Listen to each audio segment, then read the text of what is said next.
Okay. Everybody ready? My research on Kate Zenna and David Wolfe found two such accomplished, turn the page, eclectic artists. As I noted last meeting, Kate has been an actress for 20 years and has been a Canadian Academy Award nominee.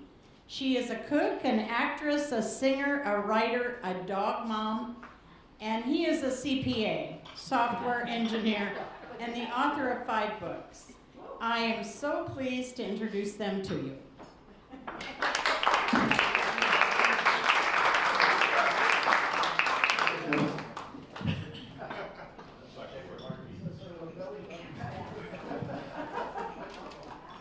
Well, thank you for having us. Are we on?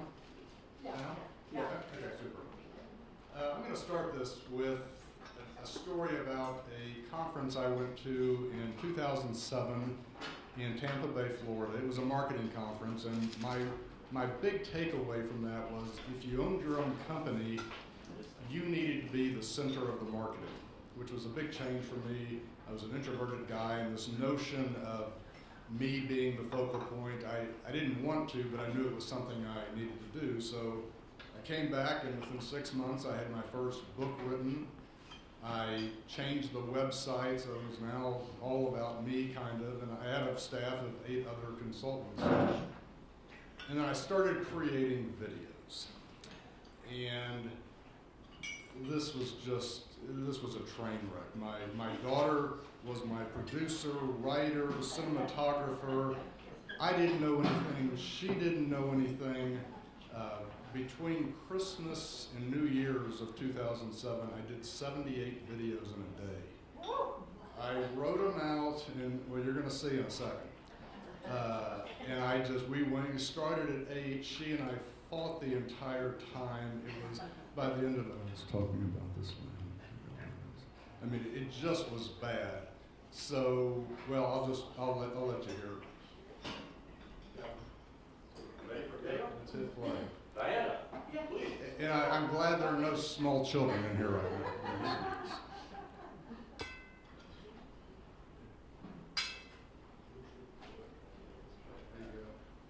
Weekly status meetings are an integral and critical part of the success of your implementation project. The good news is that if done correctly, they can be completed in approximately 30 to 60 minutes each week. The status meetings begin immediately following the end of the module design and configuration meetings. These status meetings will continue every week until the project is completed. I'm David Wolfe, partner at Zenna Wolfe Media Solutions. This whole company started because I was so uncomfortable in front of a camera making the videos that I was making for my software company, Lupine Partners. What came out of there was me not being who I am, which is actually a pretty nice guy, but you wouldn't know it from watching these things. It's not this David that's on those videos. It's this other being that's not him. I don't know who that person is. It doesn't even look, they don't look like him. So I offered to David, I said, look, I can fix these videos and how you are in these videos in 24 hours. In an hour, I can do it in a studio. And he said, what do you mean? I said, I coach. I've got actor clients and I've got actor colleagues, and we coach each other. I'm really good at it. Trust me, you don't have to look like this on camera. We realized, wait a second, you can't be the only person who is having trouble on camera. That's impossible, because you're an amazing person, but you're this bad in front of camera. There's got to be at least 5 other people in the country who also could use some support in this area. We started to explore that, and we have not had one person not say, oh my gosh, I want in.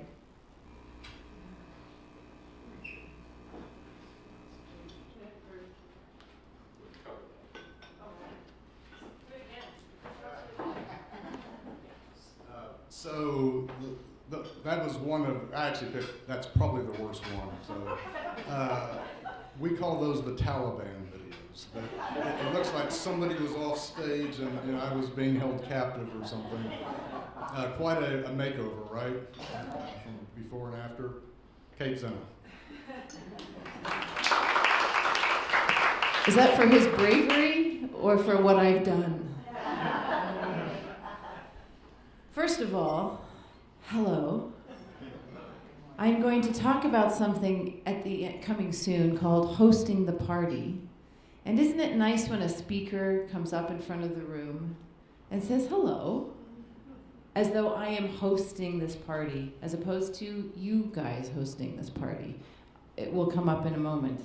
I just said I'm going to count how many times I say That's also going to come up in a little while. I want to talk about how we actually met. And it's important because sometimes we're going along a path and you think, I'm going this way, but you're actually going over here. You don't know it yet. I had a vegan food business that I needed a lot of help with. I needed a finance and accounting mentor. And I was just out of my mind I couldn't afford to actually pay someone. So I Googled, I need a finance and accounting mentor. And Googled, and up popped this website called micromentor.org. This fabulous website. I went to it. Long story short, I got down on my knee and I typed a post and I was very humble and I said, I need help and this is what I need help with. A few days later, I get an email a post from this David Wolfe and I think, oh, it's the vegan David Wolfe. There's that David Avocado Wolfe. This is perfect. I've got avocado in my food. This is perfect. It wasn't. It was that David Wolfe. And I had to go and look him up just because we were going to actually meet. He was from Texas. He was going to fly to LA, and he had business. And I said, I'd love to meet with you in person. But before I did that, I thought I better check this guy out to make sure he's not an axe murderer. And he was an axe murderer, as far as I could see from his video. But he sounded so normal on the phone, and everything else checked out. So when we met, I was on guard. We met at a hotel for lunch, and he tasted the food. He said, this is fantastic. I'll definitely help you with this. And as I got to know him very quickly, I said to him, because I have things to give too. I can't do finance and accounting, but I have other things that I can help with, and I can definitely help you with your crappy videos really fast. So what I said in our company movie is exactly right. There's no reason for you to be out there in the world presented the way you are. It's a crime because you're being wasted on camera. So when we realized that there were other people who could be helped, David said, it's not this vegan food business. Is anyone out here who's worked in food or restaurants? It's a penny's business. And I thought, I don't want to be poor forever. I'll just make that for free. David said, we need to start a company. There are people all over the country who need this kind of help. And that is how Zenna Wolfe was formed. David, I move aside. So if we were going to start this business, I needed to go through the program. Looming over me. I needed to go get trained. I mean, I still really hadn't been on camera except with my daughter. So within, I'll say 5 weeks of Kate and I deciding we were going to go into business together, we were in studio in Dallas, and then a few months later in Los Angeles, and then back in Dallas again, which also included making company movies for Zenna Wolfe and for Lupine Partners, my consulting company. And it was tough. I can remember arguing with Kate like I knew what the hell I was doing. But I mean, we have outtakes of she and I going at it on camera. So that you kind of saw that transformation. I was this virgin clay that she kind of started chipping at, and it wasn't just her. There were other actors. You saw in that film, there was a man, Shane Connor, who was working with me. It wasn't just Kate, and they were all giving me their own dose of what they've learned as actors. So I got 2 big takeaways just in kind of remembering back, and it was hard to go through that level of change and to stand there on camera and say, all right, here I am, have at it. So one big takeaway was from Shane Connor. When we filmed the Zenna Wolfe movie, I was first up, And all this stuff's going on, lights, camera, Kate was running around, and I was kind of sitting there, and I had basically my cheat sheet. We all have, just in case you get lost. And Shane was, I asked for Shane because I'd already worked with Kate to just kind of walk me through it.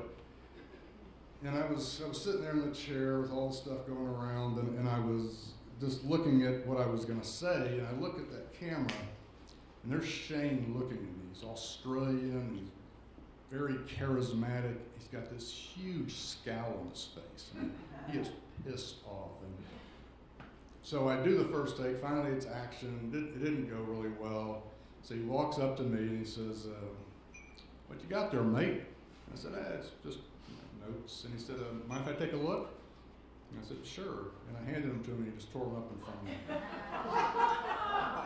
And he said these words that stay with me all the time. He said, you don't need those. You know what you're talking about. And it's always kind of stayed with me when I'm running. I know what I'm talking about most of the time. And so we went to take 2. I killed it. Just boom, I was myself. I wasn't trying to remember what I was going to say. It's like Tracy before. You just went up there and did it because you knew what you were talking about, which was your life.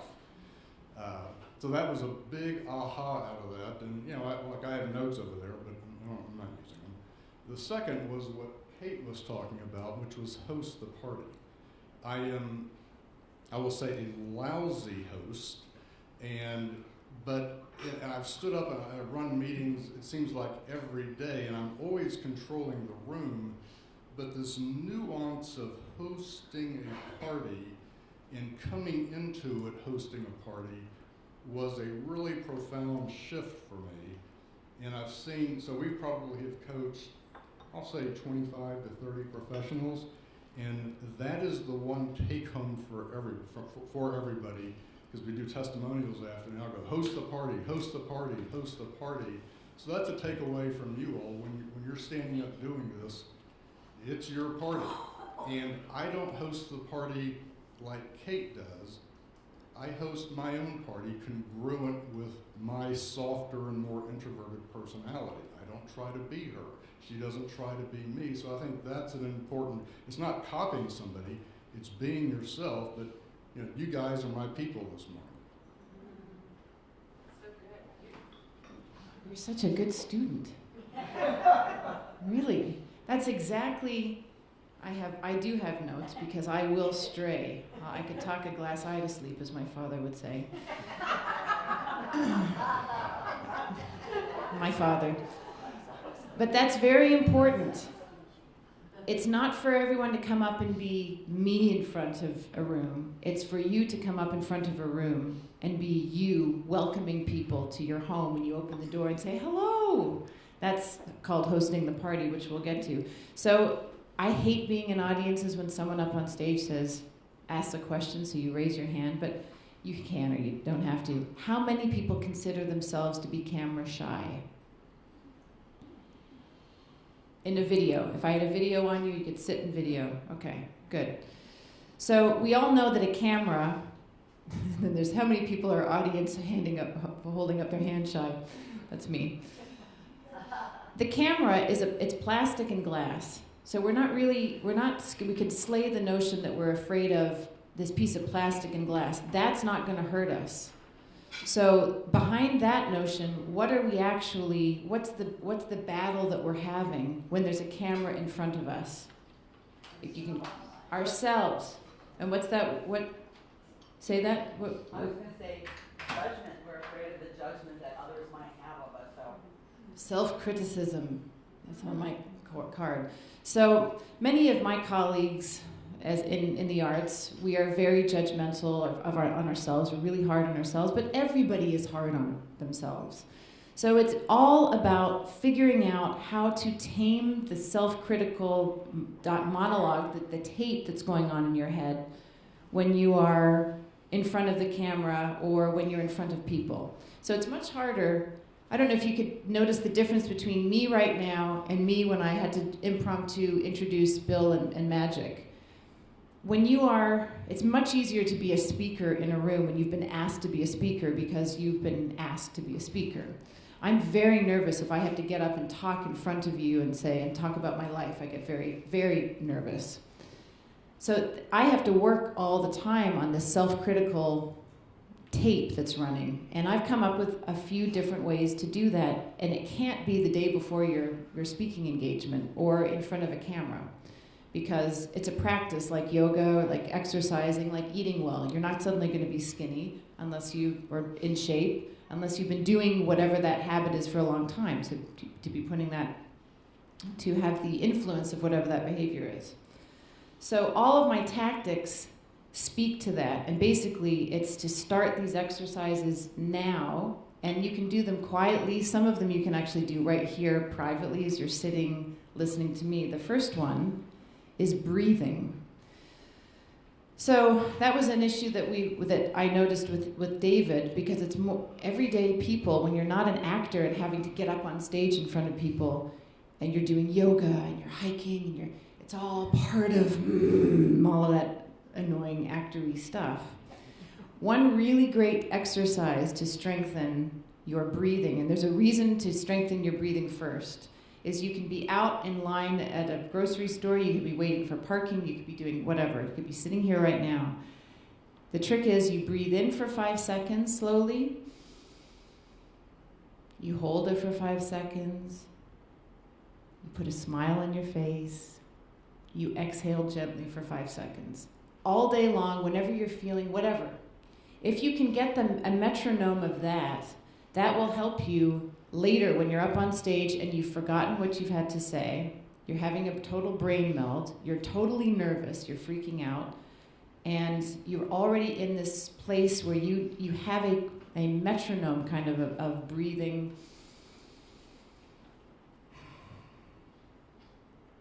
So that's about 10 seconds. But no one is freaking out that I'm just standing up here breathing. And that's a good thing to practice too. When you're an invited speaker, I'm not going to be interrupted. I can calmly be up here and hold space. Holding space allows people to take in all kinds of other information from you, and it's a gift. They can intuit from your body language a lot of information, probably more so than the spewing of information in the form of words. So breathing's really important because it leads you into the ability to take the pause. That was a pause. And I can look around and connect, because it's freaky when you're up in front of people or in front of the camera. There's all these stimuli, and your balance is going to be thrown. If you're on a balance beam, you're going to wobble. If you're in a yoga class and you're holding up your leg and you're in something, you're going to wobble. So if you're comfortable now with your breathing and you can then go and take a pause, here's what happens. If you've been doing work on adjusting your tape, I did that intentionally, by the way. I took the pause. And it's fun to experiment with what's going on in my head. Am I concerned that they are thinking that I've lost my line? Are they impatient? There's all kinds of things. I've got 2 things going on in my head right now. I've got the good Kate and the bad Kate. The good Kate is saying, these people are so excited to have you here. They are looking at you with love. You have friends who've come early in the morning to be here. This is a warm, embracing room. And then the other one, who was told you could talk a glass eye to sleep by her father, is thinking all of those critical things. And I won't even bother acknowledging that lady, because I just ask her to sit quietly to the side. So changing your critique from negative to positive is also a practice. And this is how you practice it.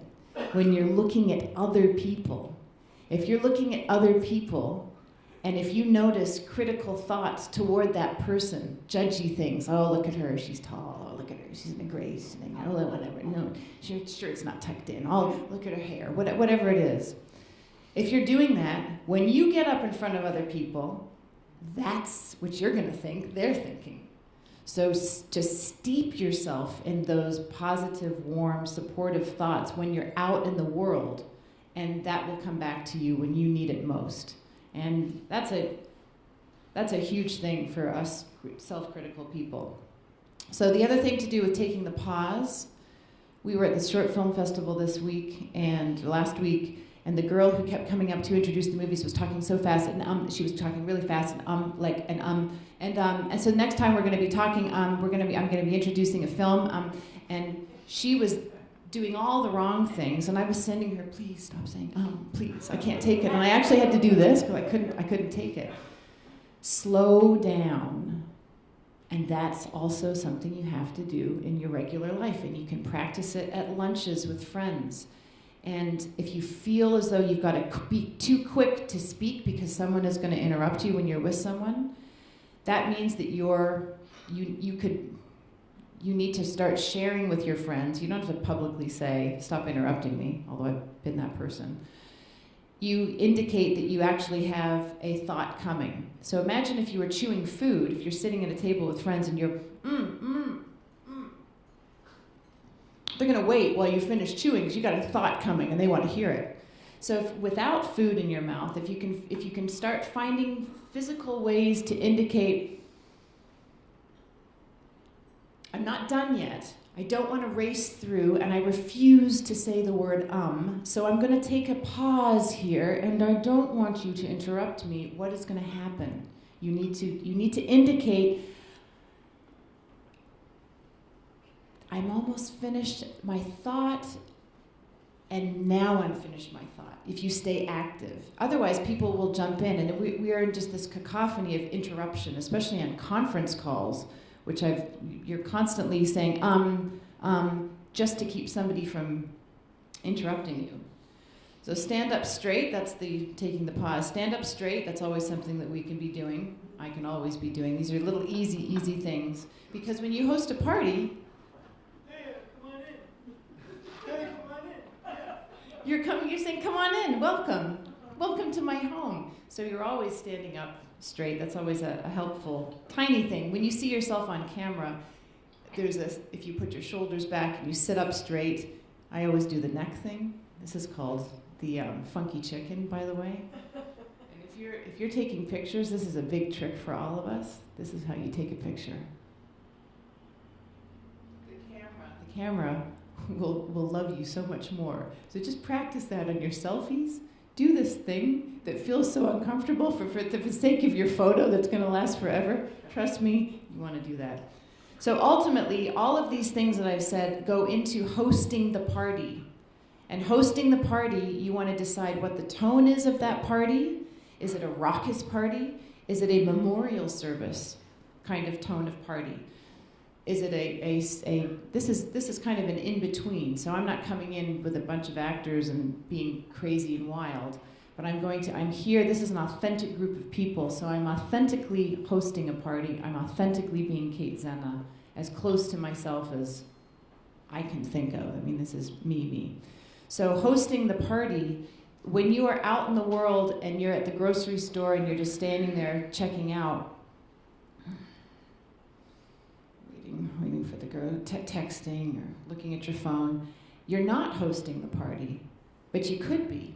And you don't have to do anything more than be present and be welcoming and to the people in front of you. It can happen like that at any moment. And we all have those moments where we are not hosting the party. But as soon as we realize, that's why meditation is so great, because it's a practice that helps you start to be more of an observer in your life. It's just a muscle that grows. And, oh my gosh, I was such a bitch. Oh my gosh, I was that lady to the cashier. Oh. Instead, if hosting parties when you're out is practice for you to feel what it feels like when you're in that zone. I want you to trust in your knowledge. Whatever it is you're speaking about, Tracy, you know your life. You can trust in your knowledge of, I know what to talk about if I'm going to talk about my life. Trust in that. And remember that when you're in front of people, every single person in this room has something of value to share.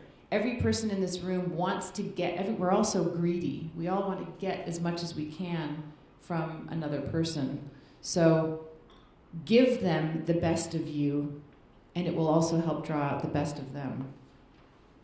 And this, I hope, these little tips and tricks, this is how you can fall in love with the camera. And I hope that you do, because Um, um, um, um, because we all want to hear your stories, and we all want to learn about what you do professionally, whatever it is. But the camera is a worthy friend, because we have a short time here. So I hope that helps all of you.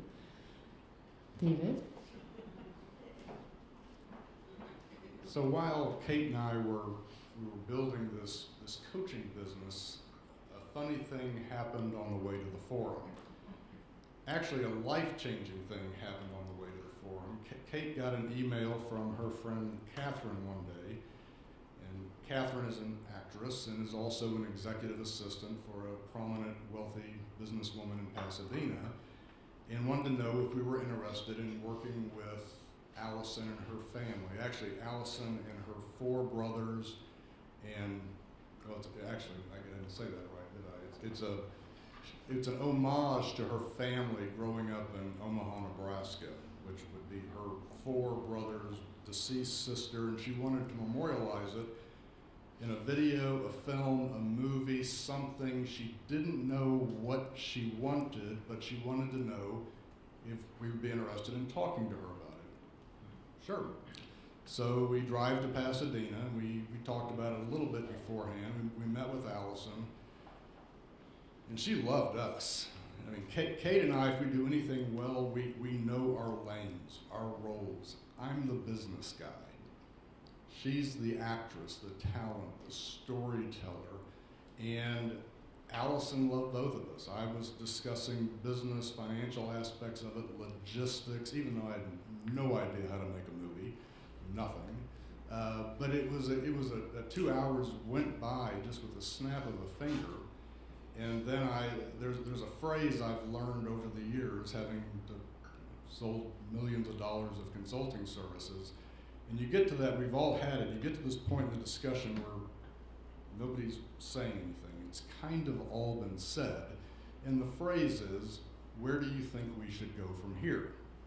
And the reason it's so effective is you're giving power back to the prospect, the buyer, and they're always kind of taken aback. And usually in my consulting world, they will say, well, can you work up a proposal? I say, sure.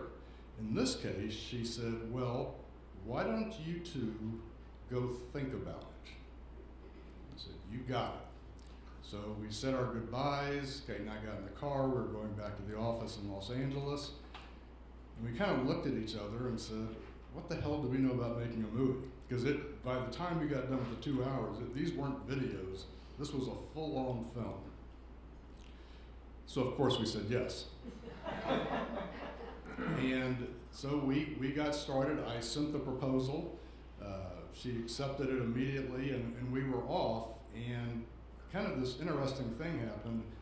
My background is in large-scale software implementations where companies on this package and they purchase this, and so I've got to kind of keep the trains running while we're building this new highway. I'm really good at it. And so in one of those, there's like 200 things going on at any one point in time, particularly as you get close to that cutover date. Well, in a film, there's 14. So I just took the methodology that I was using in software, and I just applied it to making a movie.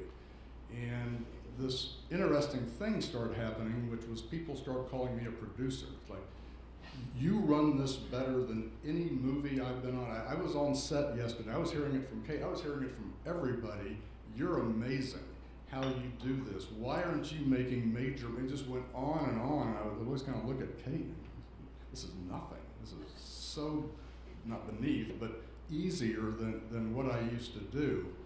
So that was going well because it was something that I already had the skill set for. I just didn't know it, but I am a producer. I mean, that's how I think now when I watch movies and TV. It's always around the logistics of, how are they doing that? How is that getting done? When I meet people, I wear them out with questions. It's an interrogation that anybody who's in that business, and one was this weekend.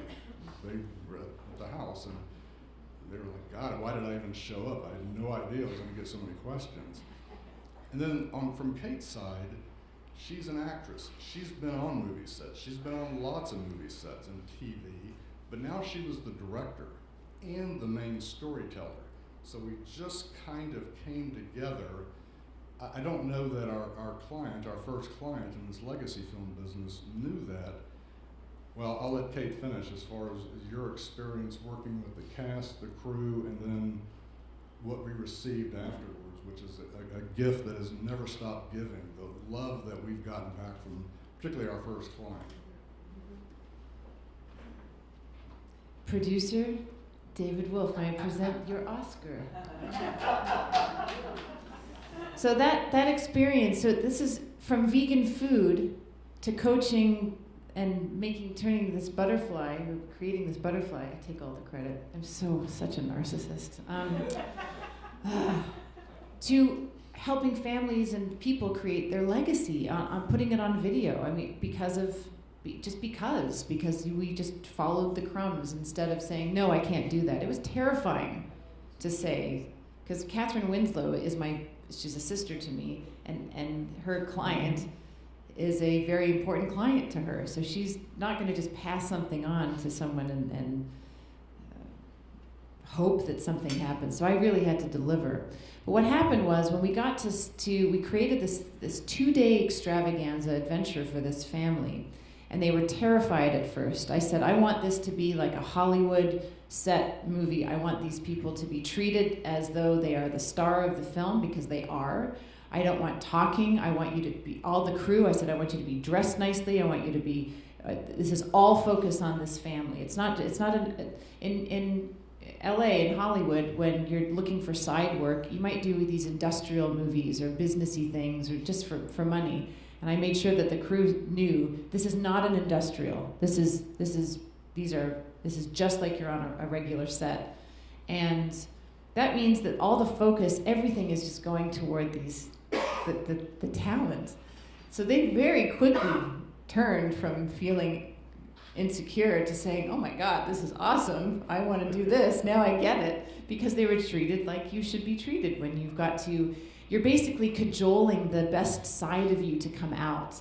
So it's really easy on those sets. It's easier even than being in a room speaking with people, except when they're this as warm and welcoming as all of you are. And what happens is you sit in a chair, and even though, it's not just a camera now, it's lights, it's a dolly, there were 5 cameras. There are 5 cameras in these poor people, and these people they are not in front of the camera people. And poor Allison, I think, was bearing the brunt, because I think she dragged her brothers from all the different parts of the country to fly in to have to participate in this bloody thing that she was creating. And the magic then began to happen, because we had planned out, took many weeks beforehand to plan out how we're going to get all of this footage in 2 days. And we had to work fast and furiously. So we had 2 sets all over the place and ready. So you get up, you ready? Okay, we're going to take you over here next. We're going to shoot you. And the experiences of those people within the hour of them starting to work with with 5 cameras around them blew my mind. I thought there's no way that this is going to be anything more than people who are regular people telling a story. They're going to be talking. They're going to be talking about their childhood. They were crying on camera. They were somehow, we had created some kind of an environment that was so comfortable and warm and inviting. And I'm right there with people right as they're talking. They're talking to me. They're not talking into the camera. And I can't get enough of people's stories. I love people. I'm a heart person. And when I asked one of her brothers, I said, let's talk about your mom. So we did it. We talked about mom, we talked about dad, and we talked about each of each other. So there's all these sections, and it's just they got to teach each other how they each thought of each other, these things that go unsaid for decades. And when he said, my mom, she told me once, she said, Steve, you got a really great smile. And I cry every time I say that, because he was crying as he said it. And he discovered how touched he was by that one golden gift that his mother gave him. And I think that's her legacy on this fellow who had a lot of sadness in him that I could feel.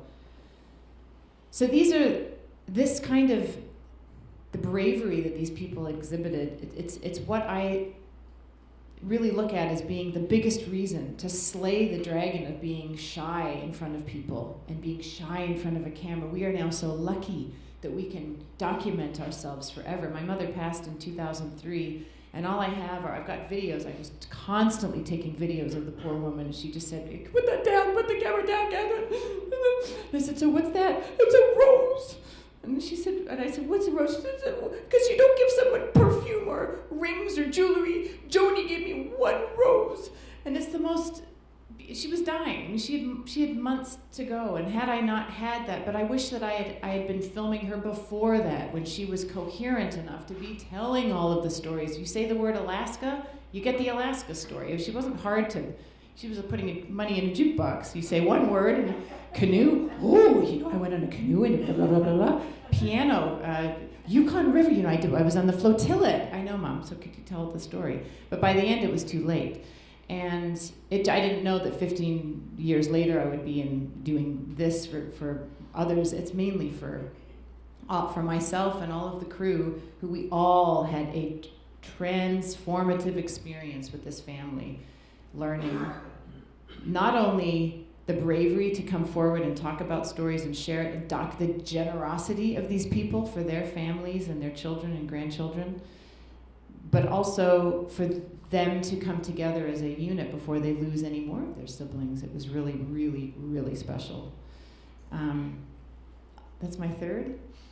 Is that my third That's it, right? That's pretty good. It's in the closing. It's in when I pass it back to David. So my message in that little spiel is to share your stories, share your gifts, share your wisdom, because we are here for that purpose only. Yes, we are here to share love too, and it's all share your love. And getting able to do that and comfortable. I share love all the time with the people at Whole Foods who see me way too often, who check me out in Palm Desert. They know me, I know them. I bring them gifts, because that's what else are we here for? And being comfortable enough to get outside our comfort zone and helping the person who's not as comfortable being expressive, help them host the party in a moment. It's also a wonderful thing to do. David.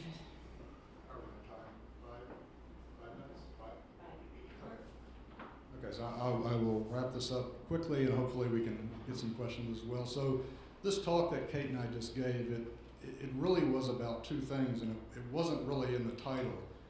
One, the power of partnership. I remember when I met Kate and we were at that dinner, I remember thinking, and I was going as a volunteer, but my mind was already possibly going towards partnership, and it was, she has this thing I don't have. I mean, you've seen the thing now. I mean, I'm not her. And I could be happy sitting in my office programming all day, extremely happy, but doesn't really serve me.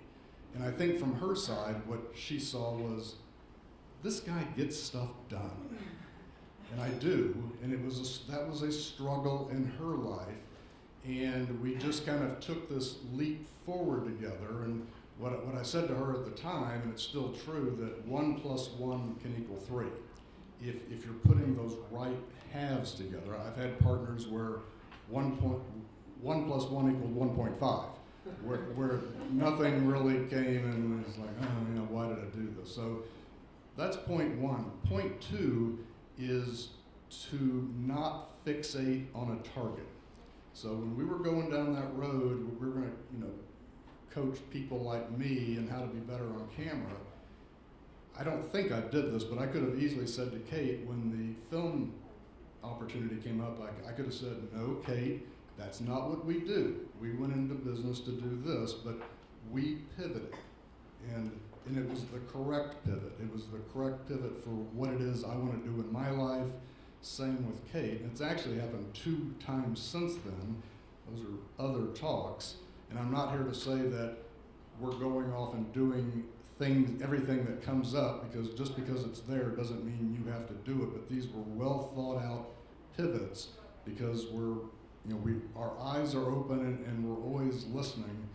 And there's this notion of, you may hear singers say, they get asked, where did you come up with that song? And what I hear a lot of the time, I hear them say, well, I didn't really come up with it. It was just going by, and I grabbed it, and then I made it mine. And I feel like that's what we've done in our business. Thank you very much.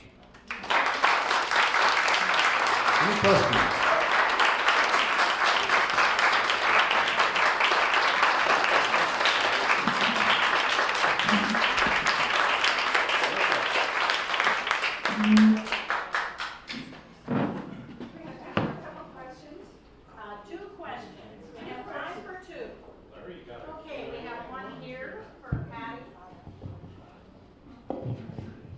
It's not so much a question, it's what came alive for me when you were speaking about that family. And the way it's in my experience, is that when someone can really access that authenticity within themselves, you get a peek at their soul. And when you get a peek at someone's soul, you know them in a way that you never knew before. And that happens in this room every once in a while, because we come in here and say hello, but then if someone's really sharing, those are the meaningful and beautiful moments in life. Thank you for sharing. Well said, well said. One more question, Jane. Sorry. Thank you so much. What you outlined, I can use many places. Oh, good, good. We have a book too, so it is in the book, but I get to speak more than in the book. Okay. So I was curious about the movie that you were talking about.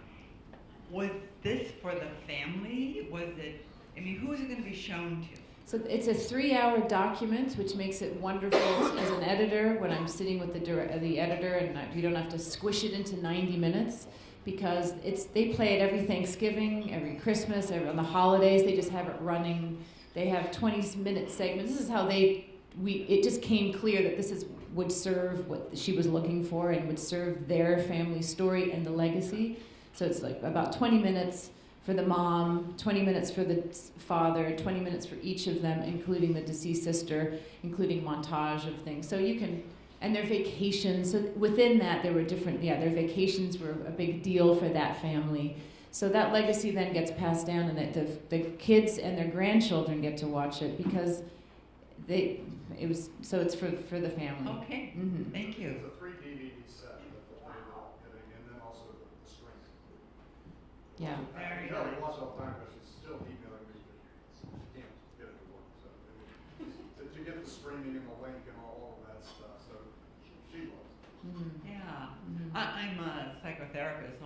It'd be interesting to show other families how they could deepen into these feelings. Thank you. Thank you.